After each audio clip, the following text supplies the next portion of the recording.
ತಾವು ಕೇಳಬೇಕಾಗುತ್ತೆ. ಹೋರಾಟದ ಮುಖಾಂತರ ನಮ್ಮ ಹಕ್ಕನ್ನು ನಾವು ಪಡೆದುಕೊಳ್ಬೇಕಾಗುತ್ತೆ.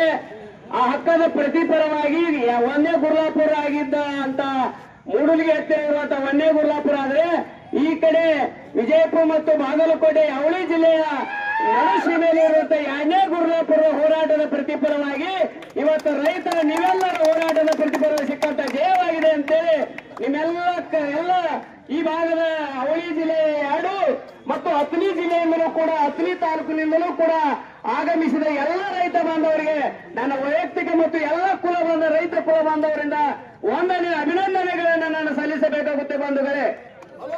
ಪ್ರಶಾಂತ್ ಒಂದೇ ಕಬ್ಬು ಹೋರಾಟಗಾರರಿಗೆ ಕರ್ನಾಟಕ ರಾಜ್ಯ ರೈತ ಸಂಘಕ್ಕೆ ಕೃಷ್ಣಾ ತೀರ ಹೋರಾಟ ಸಮಿತಿಗೆ ಇಲ್ಲಿ ನಮ್ಮ ಜನವಾರ ಪ್ರಗತಿಪರ ರೈತರು ಪ್ರಶಾಂತ್ ಕೆರೆ ಒಳ್ಳೆಯ ದೊಡ್ಡ ರೈತರವರು ಅವ್ರು ತಮ್ಮನ್ನು ಉದ್ದೇಶಿಸಿ ಮಾತನಾಡಿದ್ದಾರೆ.